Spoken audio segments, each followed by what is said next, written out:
Hello everyone, this is MC Deck Discussions and I'm Obby Small and it's time for another deck discussion. So I've already done one on protection and I wanted to try that first because I actually figured most people would start with justice and I just wanted to try something else.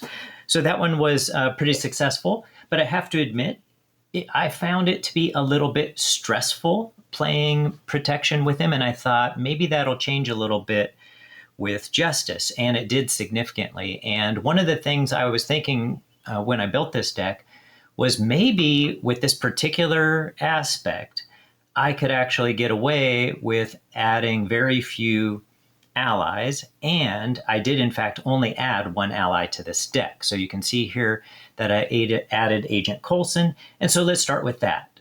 So we have here, he's cost of 3, mental resource, he has an attack of 1 and a thwart of 2, 1 consequential damage with each, and he has a health of 3. And his main purpose in this deck, well, first of all, he's shield and spy are his traits, but his main purpose in this deck is his response. After Agent Coulson enters play, search your deck and discard pile for a preparation card and add it to your hand, shuffle your deck. Nick Fury already comes with some preparation cards, and I added some other preparation cards to this deck. And so whenever I play Agent Coulson, that gives me a chance to pick and choose between those. So I'll get to those preparation cards in a little bit. And then I do want to mention, of course, that we have Maria Hill. Maria Hill is an all-star ally in this deck. And one of my goals, at least in these first 2 decks that I built, is to keep Maria Hill in play, hopefully the rest of the game, for at least as long of the rest of the game as I can. And so in this case, I'm going to go ahead and mention what that is. So Maria Hill, her big thing is her interrupt. When Maria Hill thwarts, and she has 2 thwart. When Maria Hill thwarts, place the removed threat on your suit form upgrade.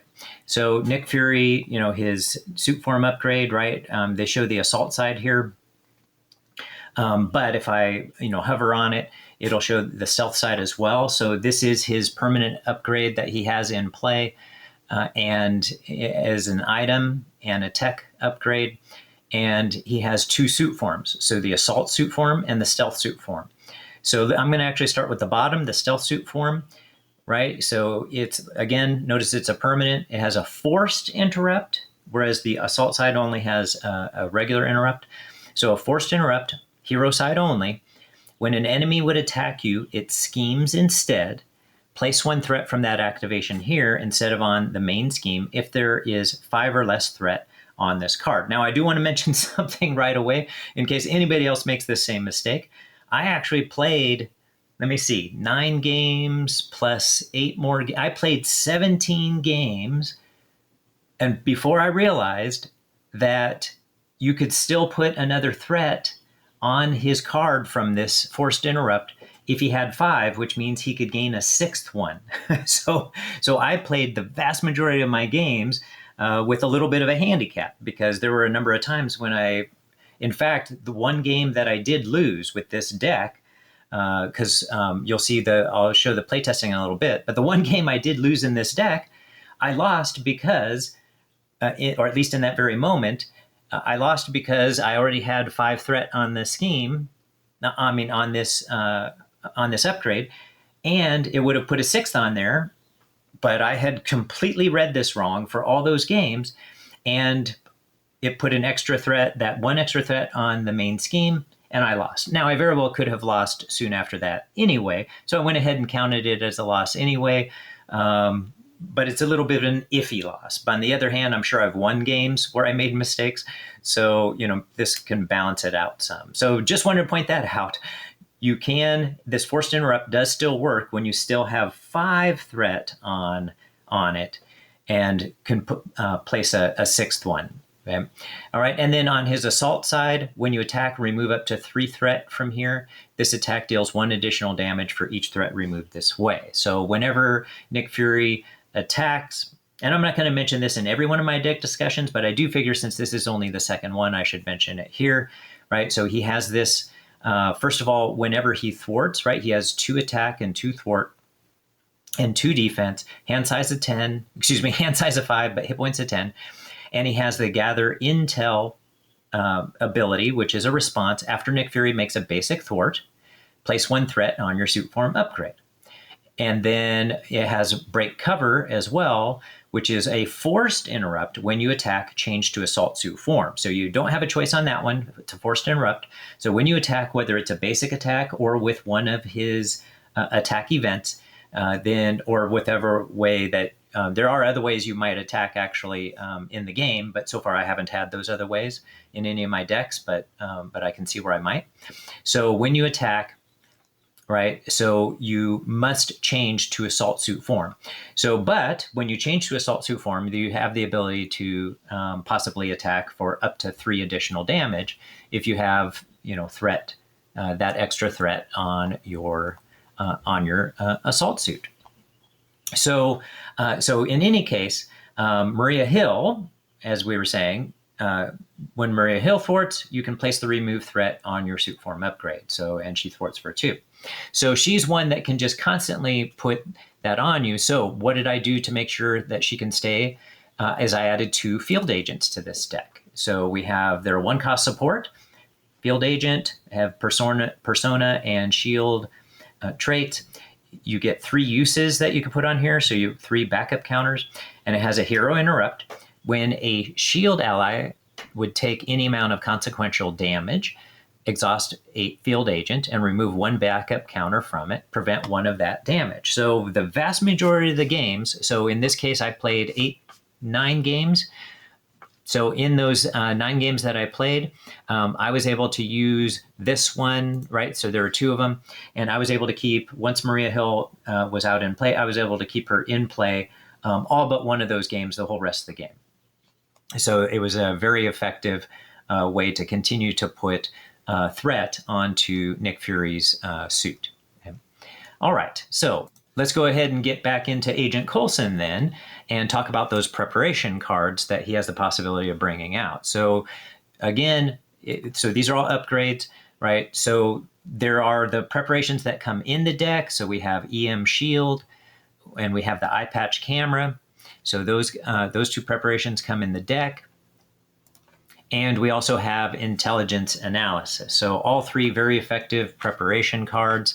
The intelligence analysis one is especially important in this deck, right? When you reveal a treachery, it has an interrupt. When you reveal a treachery, discard intelligence analysis and remove 1 threat from your suit form upgrade, cancel the effects of that treachery and discard it. So completely, and notice it's just an interrupt. So you can actually do this both on the hero side and on the alter ego side. So so that ends up being a great one.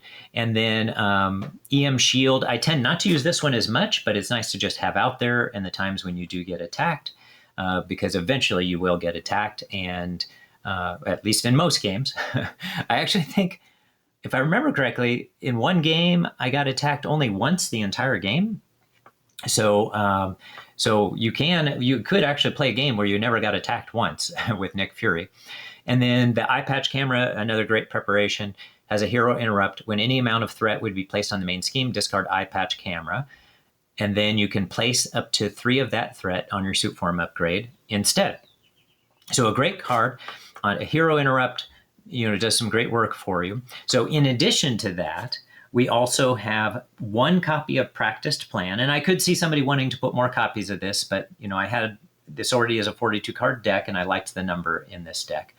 So it has Practice Plan, and that one is a 0-cost preparation, and it's an upgrade. So it's max 1 per player, so you can only have 1 of these out at a time. And it has a response. After you discard a preparation card you control, discard Practiced Plan, return that card to your hand from your discard pile. So pretty much every chance I got, I put this out into play. And sometimes I would use Agent Coulson to get it, because the nice thing about that is Agent Coulson does cost 3, so he's a little bit, that uses up 4 total cards in your hand.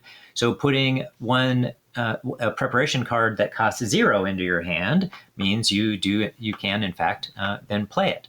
And then on top of that, we have 2 counter intelligence cards. So counter intelligence, you can only have 1 of these out at a time. And they have this and they're a cost of 2, just like the eye patch camera. And they work very similarly to the eye patch camera. It has this interrupt: when any amount of threat would be placed on the main scheme, discard counterintelligence, prevent 3 of that threat. So the only real difference, there are 2 real differences actually, is first of all, this doesn't put the threat onto your suit. And secondly, this is just an interrupt. So you can use this when you're on alter ego side. So this became a really effective tool and was one of the reasons why I could get away with only adding 1 ally to this deck, was because I could have counterintelligence in play. And the other reason, and this one isn't a preparation, but is important to mention, and it seems like a good place to mention it now, was we also have under surveillance in the deck, right? So it's a 2-cost, a 2-cost upgrade, and it's a condition, is its trait. You can attach it to the main scheme, only one max of 1 per scheme. Increase the target threat value of the attached scheme by 4. So this, can make an absolute huge difference. So between having one of these out, right? So you can only have one of these out at a time, and then also having counterintelligence out, you can make that main scheme, first of all, you can make that main scheme just very, very difficult for the villain to complete. And that can really make it, that was a big part of why this deck could work as well as it did. So let's go ahead and talk about the results real quickly, and then we'll go through some more cards in the deck. So, first of all, the name, it's called a trio of trespassers. Some of you may end up getting the Lion King reference here, but I also thought, secret agents could be thought of as trespassers, at least for those that they're spying on. So that's where the name of the deck came from. Villains tested against to refine the deck. So this was in both standard and expert. So I played against Claw, Unis, Red Skull, and Magneto. And only 1 loss was to Magneto. I described that loss already in expert. That was in expert. But then right away, I immediately played again and completely dominated expert Magneto. He never made it past his first main scheme. So it was a very cool victory. It was neat to control Magneto in such a dominant fashion. And a big part of it had to do with all of these preparation cards out there. So that could be out there and just kind of prevent him from doing the things that Magneto does to you. So it was really cool. So typical battle results. And then one thing to mention, so I might as well say this now. So this deck also has a fair amount of card draw. So I have 3 copies of Clear the Area in here. It has a hero action, remove 2 threat from a scheme. If this removes the last threat from that scheme, draw a card. So those complement very well his own threat removal cards, right? His thwarts, which are his covert surveillance cards that also remove 2 threat from a scheme, but can possibly put that 2 threat on the suit, or can flip him back to, and this was very important use of this card, flip him back from his assault suit form back over to his stealth suit form. So that's very effective use there. And because I had these 6 cards, and once you start getting all of these upgrades out and all of the supports out, the deck becomes very thin, and you really cycle through these events. You start cycling through them very quickly. And so in order to facilitate playing those 6 thwart cards, I did include not Heroic Intuition, though that's an important card. There it is, Sense of Justice, right? So that's a 2-cost upgrade, Sense of Justice. Play under any player's control. You have max 1 per player. It's provides a resource, exhaust Sense of Justice, generate a mental resource for a thwart event. So this card came in very handy. And then I might as well go back over here to this one, Heroic Intuition. So Nick Fury comes with 2 thwart, So you can play one of these. It's a cost of 2, and it's an upgrade. Play under any player's control, max 1 per player. Your hero gets +1 thwart. So it makes a big difference when he has 3 thwart instead of 2 thwart, especially because Nick Fury has the ability to ready because of his flying car, right? So you can exhaust Fury's flying car. It's a 2-cost support, and remove 1 threat from your suit form upgrade. You ready Nick Fury, and then he gains the aerial trait. But the main thing you really care about is he's readying. So if he can remove 3 threat, that's highly effective for all kinds of schemes, including his player side schemes, right? So he has 3 player side schemes. Build support, which is the one that once you clear that, it has 3 threat on it. Once you clear that, that can help you bring out one of your supports. My main goal was usually to bring in helicarrier with it, right? Which is a pseudo resource generator. Exhaust helicarrier, choose a player, reduce the resource cost of the next card that player plays this phase by 1. So that's a great card to get out, but you could always use it for any of these other supports, including Fury's Flying Car, right? That's another great choice too if you don't already have Fury's Flying Car out. Fury's Flying Car tends to be my first priority of all the supports and upgrades to get out.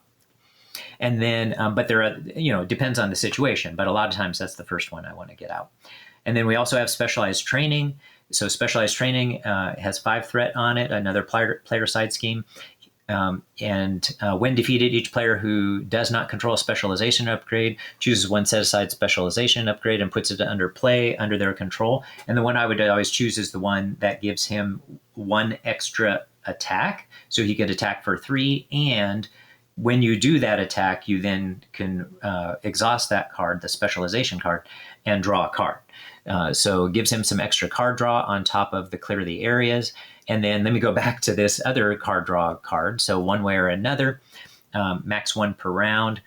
So I only have 1 copy of this. Hero action, search the encounter deck for a side scheme, reveal that side scheme, draw 3 cards. So there's some more card draw. And he, Nick Fury, between him and his thwarting event and Agent Coulson and Maria Hill typically had no problems being able to clear away whatever side scheme was brought out. And then coming back to the final player side scheme also included superpower training, which could help to get any of his upgrades out.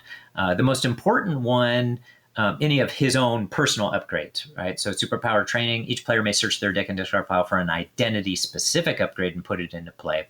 So he couldn't choose just any old upgrade, but his own, it depends on what he already had out. My Fury's Watch was the most important one to get out. So if it wasn't already out, I would typically choose that, even though only it costs 1. It was just an important target.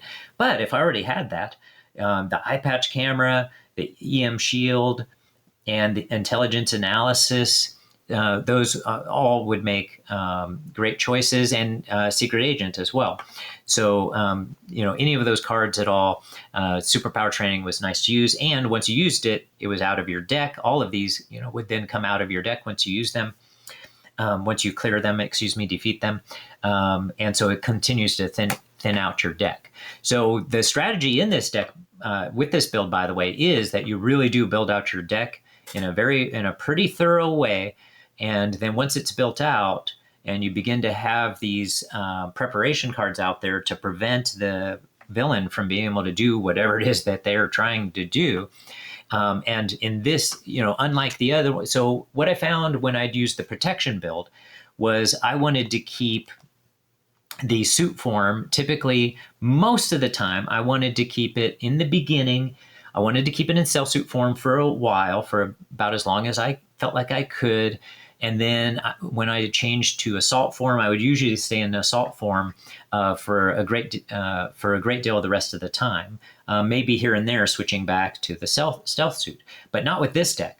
In this deck, I rarely ever stayed in the assault suit form. When I got my chance to either go back down to the other side, because I knew I had plenty of protection for the main scheme, so going back to alter ego, or which could also be facilitated by the sonic rifle, right? So I had all 3 copies, of this 3-cost upgrade. So sonic rifle is a tech and a weapon. And it's restricted, has two uses, 2 charge counters. Hero action, exhaust sonic rifle and remove 1 charge counter from it. Confuse an enemy. Deal 3 damage to that enemy instead of it is already confused. So I had 3 of these. So I was also doing, not regularly, just whenever I wanted to go down to alter ego side, or if it was kind of an emergency and I needed to prevent the villain from thwarting. Then I would use this card to prevent that thwart. It was mostly used to go down to alter ego side, and probably in about a third of those games that I played. Yes, it was. I think it was a third of the games that I played.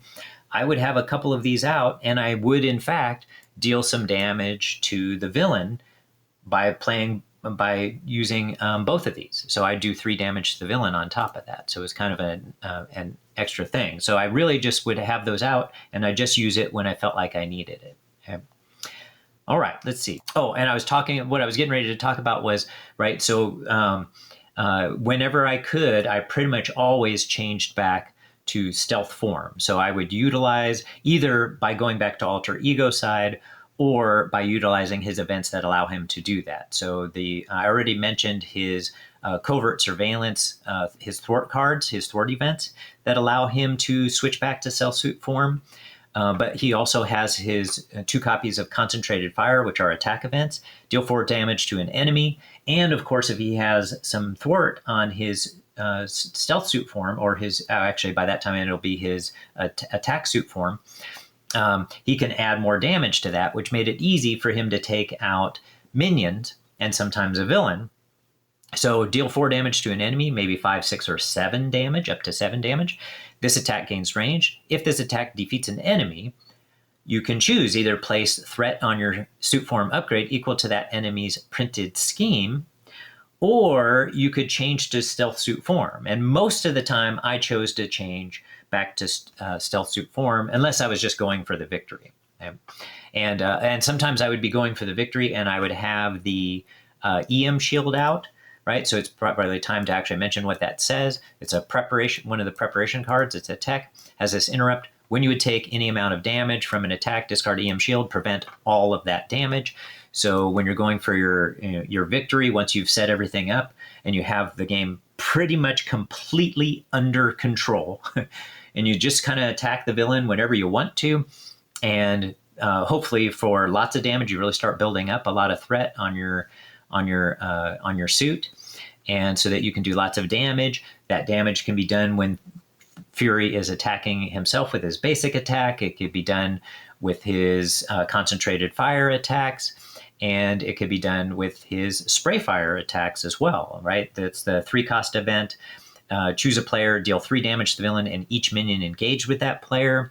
Now, a lot of times I found that I would have minions that had guard, so I couldn't do damage to the villain in that case. But I could still wipe out all of the minions in that case. Or if, none of the minions happen to have guard, then I can wipe out the minions and do significant damage to the villain as well. Anywhere from 3 up to 6 damage because of using these attack suit form. All right, let's go ahead and cover the last bits and pieces of this deck. So first of all, we have Gemma Simmons in here and Leo Fitz. Leo Fitz is always my highest priority of the 2. So he's a 3-cost support, has the Persona and Shield traits, but you get to reduce this card to play Leo Fitz by 2 if your identity has the Shield trait. So with Nick Fury, he has the Shield trait on both sides, right? So he has the Shield trait on his hero side, but also on his alter ego side. So Gemma Simmons is the same way, by the way. So both of these cards only cost 1 in this deck. And Leo Fitz has this alter ego action, exhaust Leo Fitz, search your deck for a tech card and add it to your hand. So you may have noticed I mentioned the word tech in a lot of these cards. So all 3 of the sonic rifles are tech, but he also had a number of tech cards in his own deck, including the EM shield, the eye patch camera, and Fury's watch. And surprisingly, he has a support, right? His Fury's flying car is also tech, right? That's something that we don't see a whole lot, is having tech from a support. I don't consciously remember any other cards that are like that, actually. There can be for sure. I don't actually have the greatest memory for those kind of things anyway. But Fury's flying car is another target for that. So that's really nice with Leo Fitz. And one of the reasons, by the way, that I included 3 sonic rifles. So this was not the original build of the deck. And if I remember, I'll talk about the deck refinements I did make compared to the original build. You can read those here in case I do forget. So you could always pause the video and read those deck refinements. Okay? So we had Leo Fitz, who could help to fetch you a tech card from the deck, and then Gemma Simmons could then help play that card. Whether or not you get it from there or just any time at all. So she'll be 3 cost, but only 1 cost in this deck. And again, Persona and Shield are her traits. Reduce the cost to play her by 2. Resource, exhaust Gemma Simmons, generate a mental resource for a tech card. So admittedly, she tended to be a lower priority for me, but she definitely became a great card as the game progressed. And then the last bit we have here, I have 1 copy of Overwatch. So whenever this appeared, I pretty much always got this out on some kind of scheme, right? You can attach to a scheme, max 1 per scheme. Hero interrupt, when any amount of threat is removed from attached scheme by a thwart, so very specific there, discard this card, remove an equal amount of threat from a different scheme. So really nice. Regularly use this for 2, but when Nick Fury had heroic intuition on him so that he could remove 3 threat at a time, then we could move 3 from another one. So that was always very nice as well. And then we also have Skilled Investigator to help with some more of that card draw. So this deck has a decent amount of card draw, not exceptional, but very, but significant. Play under any player's control, max 1 per player. Hero response, after a side scheme is defeated, exhaust Skilled Investigator, draw 1 card. So you're, also doing that with your own player side schemes, which is really nice. All right, that finishes covering the cards. And like I said, I found this to be very dominant deck. So let me just go into the deck refinements just real quickly here to finish off. So originally, this deck had 43 cards in it, and I had included 3 copies of 4 Justice, right? So 4 Justice is a 2-cost event, and it's a thwart event. Remove 3 threat from a scheme, 4 threat instead if you paid for this card using a mental resource, which tends to be very easy.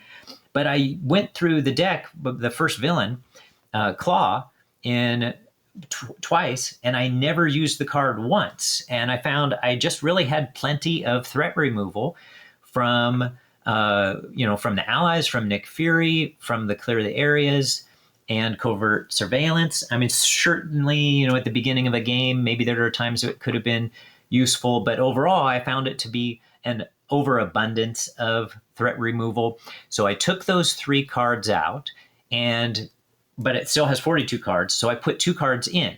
So one of those cards was a 3rd copy of Sonic Rifle, and I found that made it just the right number of tech cards for Leo Fitz to tend to have a target pretty much every time when he searched the deck. So that was really nice, and it also made it so that I didn't have to play Sonic Rifle every single time I got it. So having 3 of them was really nice. And in addition to that, I also added 1 more copy of Counterintelligence. So that ended up working out really well too. Sure, there were some times when Counterintelligence was out there and it just stayed out there and I would get the other one and not use it. But that was okay. Having just 1 extra one was no big deal. So again, I do highly recommend trying this deck out. And if any of you find, I had somebody in some previous videos who said, hey, I don't have all these cards. Could you make, and we had a discussion and I made a deck for them with their own packs. I'm happy to always do that. But in any case, I highly recommend this deck. I think it was a ton of fun. And, and if nothing else, maybe it can inspire one of your own builds too. So please like and subscribe if you appreciate this kind of content. And please also comment. I enjoy having discussions in the comment section. Have a good one, everybody.